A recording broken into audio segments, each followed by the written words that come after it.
हम सब ने काशवी एग्रो का नाम बहुत सुना है लखनऊ में।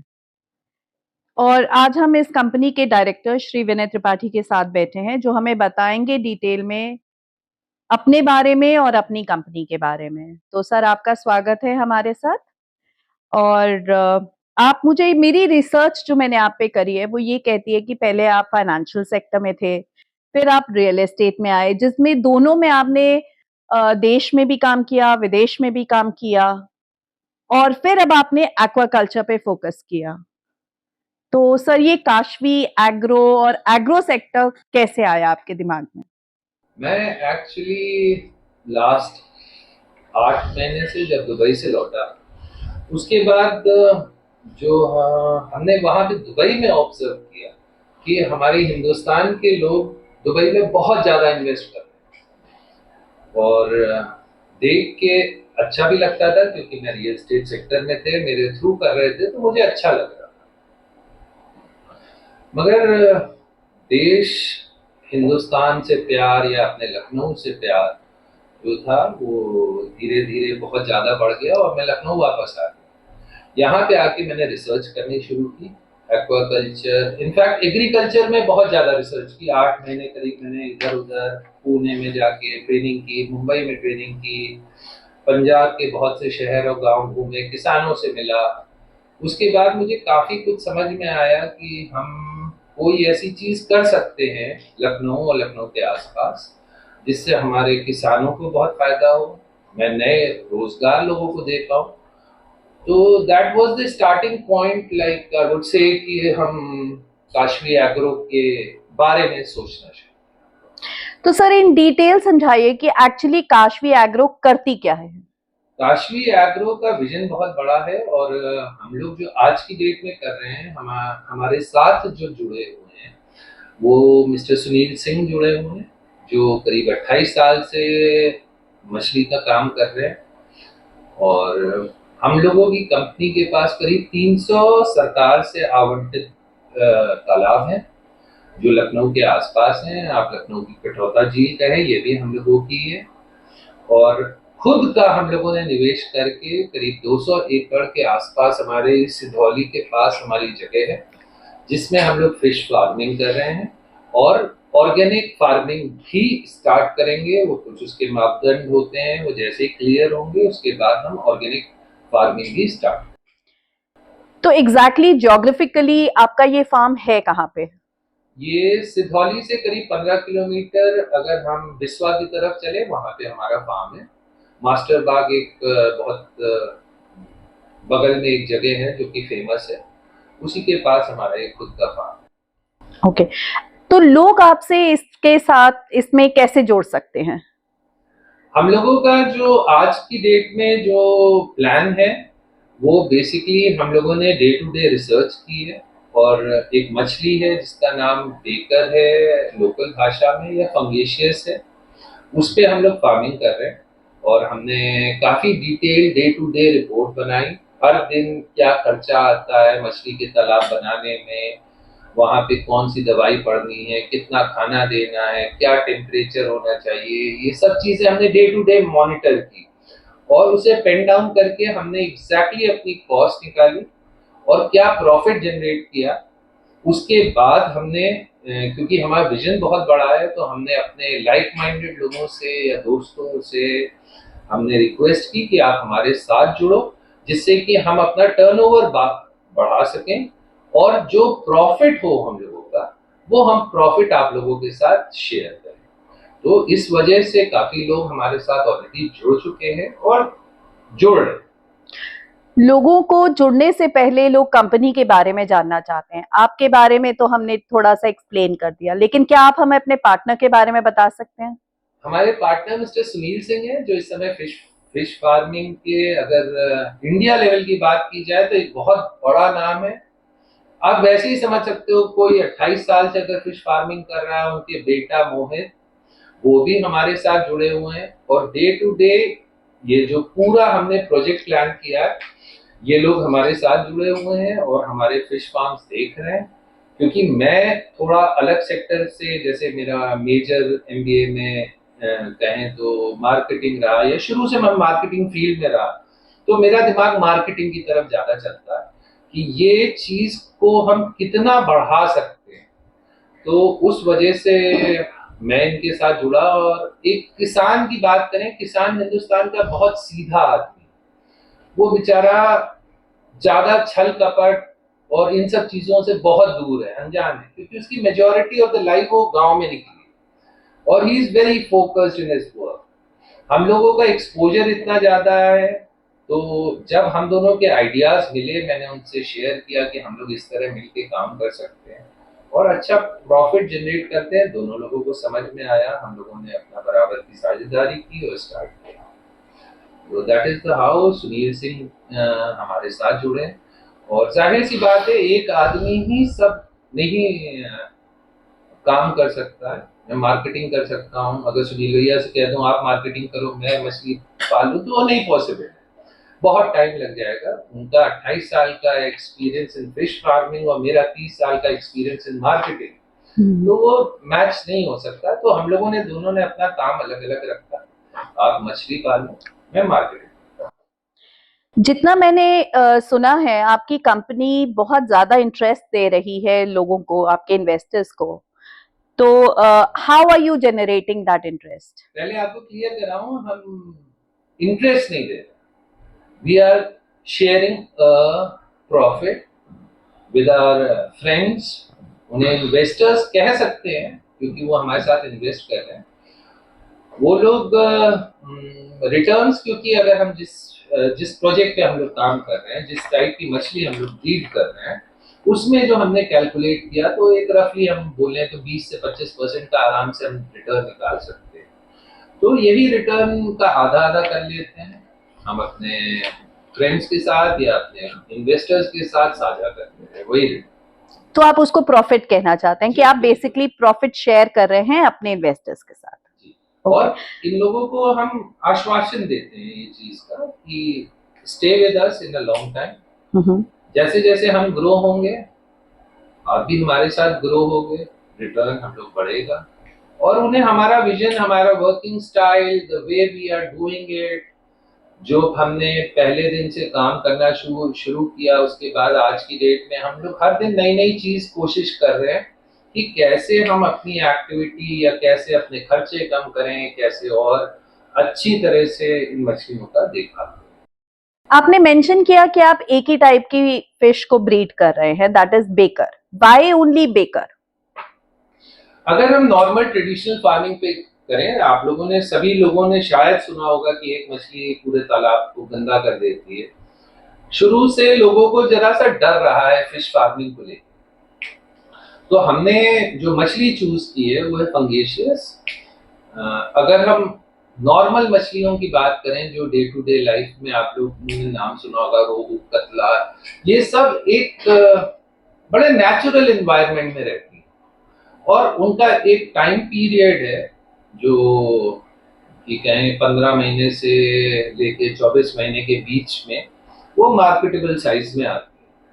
तो अगर एक 2 साल का पीरियड या 1.5 साल का पीरियड, इस बीच में ओपन तालाब में अगर मछलियां मेरी पड़ी हुई हैं और बाय चांस कभी होता है कि तालाब का पानी गंदा हो गया या उसमें ऑक्सीजन कम हो गई, तो एकाएक मालूम चलता है हमारी बहुत मछलियां मर जाती, कि जैसे ही उनका इकोलॉजिकल सिस्टम या बायोलॉजिकल सिस्टम डिस्टर्ब होता है, जरा सा डिस्टर्ब होता है, तो ये वार्निंग साइंस बहुत लिमिटेड देती है और तुरंत ये नुकसान हो जाता है। बेकर इज अ हाइब्रिड मछली जो पहले बांग्लादेश से आई थी, आज की डेट में यूपी के हर शहर में हो रही है और ये थोड़ी सी इनसे एडवांस्ड इस सेंस में है कि ये मछली को कहीं भी अगर प्रॉब्लम रिलेटेड टू वाटर और एटमॉस्फेयर कुछ होती है, ये पानी से वो ऊपर आएगी, अपना सांस लेगी और नीचे चली जाती है। तो it's a very strong fish until unless उसे कोई मेजर प्रॉब्लम ना हो, तो ये मछली सरवाइव कर लेती है। और इसका फिशिंग का जो पूरा साइकिल है, जो 2 साल या 15 महीने से लेके 2 साल का था, वो रिड्यूस डाउन होके 4 मंथ्स का आ गया मैक्सिमम। 4 महीने में आप फिश को मार्केट कर सकते हैं। इसका बस एक काम है कि इसे खाना सही टाइम पे मिलना चाहिए। आप खाइए ना खाइए कोई फर्क नहीं पड़ता, मगर इस मछली को आपको खाना टाइम पे देना पड़ता। आपने काशवी एग्रो के विजन के बारे में बात की, तो आपको क्या लगता है, क्या आपका विजन है कि 5 से 10 साल में काशवी एग्रो कहाँ होगा? 5 से 10 साल तो बहुत बड़ा टारगेट है। अभी हम 1 साल का विजन लेके चल रहे हैं। अगर हम लखनऊ की बात करें, लखनऊ में करीब 80 से 100 टन आज की डेट में भी यही मछली आंध्र प्रदेश से डेली इंपोर्ट हो रही है 365 डेज इन लखनऊ, क्योंकि इतनी डिमांड है और ये डिमांड और सप्लाई का गेम। इतनी मछलियां लखनऊ से आ रही हैं, हम लोगों जैसे किसान जो हम लोग फार्मिंग कर रहे हैं वो भी लखनऊ मार्केट में आ रही है, मगर इसका शॉर्टफॉल बहुत है। तो ये मछली मैं जो चाहता हूं कि इतनी टन जो मछलियां बाहर से आ रही हैं ये भी हमारे लखनऊ से आए। तो मेरा विजन अभी 1 साल का यही है कि हम इस टाइप की मछली को इतना प्रोड्यूस करें, क्योंकि हमारे पास जगह इतनी है, तालाब इतने, इतना मैन पावर हमारे साथ ऑलरेडी जुड़ा हुआ है कि हम इन सबको अगर यूटिलाइज करें तो हम ये 1 साल के अंदर में ये पूरा कर सकते हैं। तो my vision for the very short time, for a year और सो आई वुड से कि I want to control the fish market of Lucknow, the rates of fish market in Lucknow. और सेकेंड स्टेज पे हम एक अपना डिलीवरी प्लेटफॉर्म खोलना चाहते हैं। जैसे हमारे साथ वाले लोग हैं वो डायरेक्ट टू होम कुछ फिश मंगाना चाहें तो वो एक ऐप के थ्रू ऐप डेवलप हो जाती है बड़े आसानी से, और एक कोई डिलीवरी पार्टनर के साथ बात कर लें तो जैसे ही ये डेवलप हो जाएगी हम लॉन्च करेंगे। मगर मेरा कॉन्सेप्ट सिंपल सा ये है कि हम इतनी मछली हमारे पास डेली उनकी स्टोरेज होनी चाहिए कि अगर कहीं सप्लाई कम हो गई तो हम उन्हें स्टोर कर सकें। तो that is my next 1 year target, I would से दिसंबर 25। आइए अब हमारी मछली परियोजना की विस्तृत प्रक्रिया देखें। आइए हमारे पिछले 3 महीनों को देखें। 10 अगस्त को हमने सभी आवश्यक दवाएं डालकर अपने मछली तालाब तैयार कर लिए थे ताकि हम स्वस्थ मछली यहाँ प्राप्त कर सकें। 12 अगस्त 2024 को हमने 55,000 शिशु मछली यहाँ खरीदी जिन्हें फिंगरलिंग कहा जाता है। वे 2 महीने की थीं और प्रत्येक का वजन 22 ग्राम था। स्थानीय भाषा में इसे 46 लाइन के बच्चे कहा जाता है, जिसका मतलब है कि 46 मछलियों का वजन लगभग 1 किलोग्राम होगा। मतलब एक मछली का वजन 22 ग्राम होगा। यह औसत निकालने के लिए किया जाता है क्योंकि सभी 55,000 मछलियों को अलग अलग वजन करना संभव नहीं है। हमने एक ब्रोकर से फिंगरलिंग खरीदी थी और उससे इसे हमारे फार्म पर पहुंचाने के लिए कहा था ताकि हम परिवहन के दौरान इसकी मृत्यु दर को कम कर सकें। हमने 10% मृत्यु दर रखी थी जो काफ़ी अधिक है, लेकिन फिर भी हमने 55,000 फिंगरलिंग का ऑर्डर दिया। 12 तारीख को हमने उन्हें उनके नए तालाब के अनुकूल ढलने दिया। हमने सभी मछलियों को 4 तालाबों में वितरित किया था जो कि 6 फीट की गहराई के साथ 20,000 वर्ग फीट के हैं। हमने 13 अगस्त 2024 से उन्हें प्रतिदिन कुल 4 बैग चारा खिलाना शुरू किया। चारा सामान्य नियम के अनुसार दिया जाना चाहिए, जिसकी गणना मछली के शरीर के वजन का 6 से 7% की जाती है, लेकिन हमने अपने पिछले 28 साल के अनुभव के अनुसार उस नियम का पालन नहीं किया। मछली के चारे का एक बैग 35 किलोग्राम का होता है और इसकी कीमत लगभग 1500 होती है। 12 सितंबर 2024 तक हमारी मछलियों ने प्रतिदिन कुल 8 बैग खाना शुरू कर दिया था। ठीक 1 महीने के बाद हमने फिर से सभी तालाबों में अपनी मछलियों की वृद्धि की जांच की। मछली का हमारा औसत वजन लगभग 62 ग्राम था। 1 महीने में लगभग 3 गुना वृद्धि। पहले दिन से हमारा ध्यान अधिकतम 3 महीनों में 500 ग्राम या आधा किलो से ऊपर के उत्पादों को बाजार में लाने पर था। इस नमूने के दौरान हमने कुछ मछलियों को एक तालाब से दूसरे तालाब में भी स्थानांतरित किया। हम ऐसा इसलिए करते हैं ताकि हम उन्हें उनकी विकास गति के आधार पर ग्रेड दे सकें। 12 अक्टूबर 2024 तक हमारी मछलियां प्रतिदिन कुल 13 बैग खाना शुरू कर चुकी थीं। ठीक 2 महीने बाद हमने फिर से सभी तालाबों में अपनी मछलियों की वृद्धि की जांच की। मछली का हमारा औसत वजन लगभग 220 ग्राम था। 2 महीने में लगभग 10 गुना वृद्धि। आइए 12 अक्टूबर तक हुए कुल खर्च की गणना करें। तालाब तैयार करने की लागत 10,000 रुपए। फिंगरलिंग्स की कीमत 3,30,000 रुपए। 6 रुपए प्रति पीस। अब तक फीड की लागत 6,75,000 रुपए। कुल 450 बैग। अब तक कुल लागत लगभग 10,15,000 रुपए हुए। हमने इस महीने के लिए मछली का चारा नहीं जोड़ा है। प्रवृत्ति को बरकरार रखते हुए वे लगभग 600 अधिक बैग की खपत करेंगे, जिसकी कीमत 9 लाख रुपए अधिक होगी। इसे कुल लागत में जोड़ देते हैं, जो लगभग 20 लाख रुपए होंगी। हमें उम्मीद है कि 12 नवंबर तक हमारी प्रत्येक मछलियां 600 ग्राम से अधिक हो जाएंगी। आज की तारीख में औसत दर लगभग 80 रुपए प्रति किलोग्राम है, तो हमारी 50,000 मछलियों का कुल वजन 30,000 किलोग्राम होगा, तो यह लगभग 24 लाख रुपए में बिकेगा, तो मुनाफा 4 लाख रुपए होगा। यानी हमारे 20 लाख के निवेश पर 20% रिटर्न। ये 20% रिटर्न हम अपने निवेशक के साथ साझा करेंगे। भाग 2 जनवरी 2025। जैसा कि हमने पहले भाग में देखा था, जिसमें हमने एक प्रश्न पूछा था कि 12 नवंबर 2024 तक हम उम्मीद कर रहे थे कि हमारी मछलियां 500 ग्राम तक पहुंच जाएंगी। क्या यह संभव है या नहीं? आज हमने अपनी मछलियां बेचना शुरू कर दिया है और आप हैरान रह जाएंगे कि हम किस दर पर बेच रहे हैं। हमने अपनी गणना 80 रुपए प्रति किलो के हिसाब से दिखाई थी, लेकिन आज हम इसे 115 रुपए प्रति किलो पर बेच रहे हैं। अपने पिछले अनुभव से हम जानते हैं कि सर्दियों में हमारे पास बाजार में इन मछलियों की कमी होती है, क्योंकि सर्दियां हमारे व्यवसाय के लिए एक वास्तविक खतरा होती है। हम इस पर काबू पाने में कामयाब रहे, क्योंकि हमारे पास इस तरह के कठोर जलवायु के लिए एक पूर्ण कंक्रीट पॉली हाउस है, जो पॉली हाउस के अंदर तापमान बनाए रखने के लिए बहते पानी और गर्म हवा के पंप से सुसज्जित है। हमने फिर से मछलियां को उनके वजन के अनुसार अलग किया। हमने 500 ग्राम और उससे अधिक वजन वाली सभी मछलियां को बेच दिया और 500 ग्राम से कम वजन वाली मछलियां को रख लिया। आपकी समझ के लिए एक मोटा हिसाब।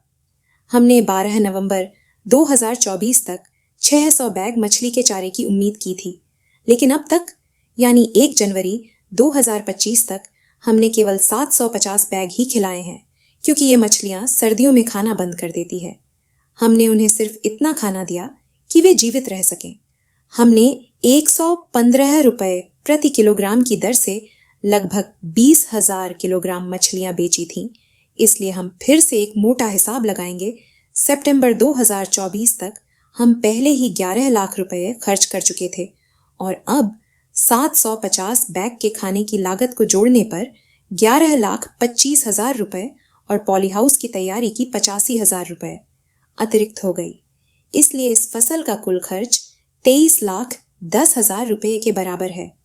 आज हमने 115 रुपए प्रति किलोग्राम की दर से 20,000 किलोग्राम मछलियां बेची, जो 23 लाख रुपए के बराबर है। अभी हमारे पास 10,000 किलोग्राम मछलियां हैं जो हमारे स्टॉक में हैं, और अगर हम उन्हें उसी दर पर बेचते हैं तो भी हमें 23 लाख के पूंजी निवेश पर 11 लाख का मुनाफा होगा, जो लगभग 48% है। हम इन मछलियों को जनवरी 2025 के अंत तक रखेंगे और जब कीमत 125 रुपए प्रति किलोग्राम हो जाएगी तब हम उन्हें बेच देंगे। आपको यह जानकर आश्चर्य होगा कि 25 दिसंबर 2024 को आयोजित हमारी निवेशक बैठक के बाद जो निवेश आ रहा है, उसके अनुसार हमने अपने पॉली हाउस में 4 लाख से अधिक शिशु मछलियां पाल ली हैं। इसका मतलब यह है कि हमें पहले ही 2 करोड़ रुपए से अधिक की प्रतिबद्धता मिल चुकी है, जिन्हें हम 1 फरवरी 2025 तक अपने तालाबों में डाल देंगे। कृषि खेती की शुरुआत। आज हम खेती में लॉन्ग टर्म रिटर्न की गणना करते हैं। काशवी एग्रो में केवल 1 लाख रुपए निवेश करते हैं। हम आपकी ओर से लगभग 200 पेड़ लगाएंगे। हम पेड़ों की देखभाल करेंगे और यदि कोई पेड़ शुरुआती 1 साल में मर जाता है तो हम उसकी जगह नया पेड़ लगा देंगे। हम 15 साल तक प्रतीक्षा करेंगे और आपकी ओर से पेड़ों की देखभाल करेंगे। औसत पेड़ से 16 किलोग्राम लकड़ी प्राप्त होती है। इस लकड़ी पर 1 किलोग्राम की बाजार कीमत लगभग 12,500 रुपए है। इसलिए 16 किलोग्राम लकड़ी को 12,500 से गुणा करने पर यह 2 लाख रुपए हो जाएगा। हमने 200 पेड़ लगाए थे, इसलिए हम 2 लाख को 200 से गुणा करते हैं, जो 4 करोड़ रुपए होता है। काशवी एग्रो में निवेशक के रूप में हम अपने निवेशकों के साथ लाभ को बांटते हैं, इसलिए आप निश्चिंत हो सकते हैं कि आपको 15 साल की अवधि में अपने केवल 1 लाख के निवेश पर 2 करोड़ रुपए मिलेंगे। काशवी एग्रो एक पेशेवर कंपनी है जिसके पास लगभग 200 एकड़ का अपना लैंड बैंक है और 300 से ज्यादा कर्मचारी हैं। जैविक क्षेत्र में हमारे पास कुछ प्रतिष्ठित व्यक्ति हैं। कुछ नाम बताने के लिए: ए. डॉक्टर शरद श्रीवास्तव, भारत के उत्तर प्रदेश के लखनऊ में CSIR राष्ट्रीय वनस्पति अनुसंधान संस्थान NBRI में एक प्रतिष्ठित मुख्य वैज्ञानिक हैं। उनकी विशेषता औषधीय पौधों और उनके अनुप्रयोगों के अध्ययन पर ध्यान केंद्रित करने में निहित है। उन्होंने 100 से अधिक औषधीय प्रजातियों पर व्यापक शोध किया है। उन्होंने विभिन्न हर्बल उत्पाद विकसित किए हैं, जैसे कि SUR5 स्वास्थ्य को बढ़ावा देने वाले कार्यात्मक खाद्य पदार्थ और एंटी डैंड्रफ हेयर ऑयल के लिए फॉर्मुलेशन। 2. डॉक्टर बीरेंद्र कुमार उत्तर प्रदेश के लखनऊ में CSIR केंद्रीय औषधीय एवं सगंध पौधा संस्थान CSIR CIMAP में अनुवंशिकी और पादप प्रजनन में विशेषज्ञता वाले एक प्रतिष्ठित मुख्य वैज्ञानिक हैं। उनका शोध मुख्य रूप से औषधीय और सुगंधित पौधों के आनुवंशिक संवर्धन पर केंद्रित है, जिसका उद्देश्य उच्च उपज देने वाली किस्में विकसित करना है। वैज्ञानिक समुदाय में एक महत्वपूर्ण उपस्थिति के साथ डॉक्टर कुमार को 80 से अधिक बार उद्धृत किया गया है। उनके शोध में आनुवंशिकी जैसे क्षेत्र शामिल हैं। 3. डॉक्टर नैवेद्य चट्टोपाध्याय एंडोक्रिनोलॉजी और चयापचय में विशेषज्ञता वाले एक प्रतिष्ठित वैज्ञानिक हैं। वह भारत के उत्तर प्रदेश के लखनऊ में CSIR केंद्रीय औषधि अनुसंधान संस्थान CSIR CDRI में मुख्य वैज्ञानिक के रूप में कार्य करते हैं। शैक्षिक और व्यावसायिक पृष्ठभूमि: post doctoral fellowship: doctor Chattopadhyay ने 2000 में बोस्टन USA में हार्वर्ड मेडिकल स्कूल में पोस्ट डॉक्टरल फेलोशिप पूरी की। 4. डॉक्टर खालिद के पास जैव विविधता, जलवायु परिवर्तन, वन्यजीव पारिस्थितिकी और पर्यावरण प्रदूषण पर केंद्रित शोध के साथ एक व्यापक प्रकाशन रिकॉर्ड है। उनके काम को व्यापक रूप से उद्धृत किया गया है, जो इस क्षेत्र में उनके महत्वपूर्ण योगदान को दर्शाता है। अपने पूरे करियर के दौरान डॉक्टर खालिद ने विभिन्न अंतर्राष्ट्रीय संगठनों के साथ सहयोग किया है और विश्व बैंक, यूनेस्को और एशियाई विकास बैंक जैसी संस्थाओं द्वारा वित्त पोषित परियोजनाओं में शामिल रहे हैं। ये लोग पहले से ही हमारे जैविक प्रोजेक्ट में हमारी मदद कर रहे हैं कि हम किस तरह के पौधे, फल और सब्जियां लगाएं जो हमें कम समय में अच्छा रिटर्न दें और हमारी ज़मीन और संसाधनों का अधिकतम उपयोग करें। संभवतः आने वाले 2 से 3 महीनों में हम अपने पायलट प्रोजेक्ट के साथ आगे बढ़ पाएंगे। आपके धैर्य के लिए धन्यवाद।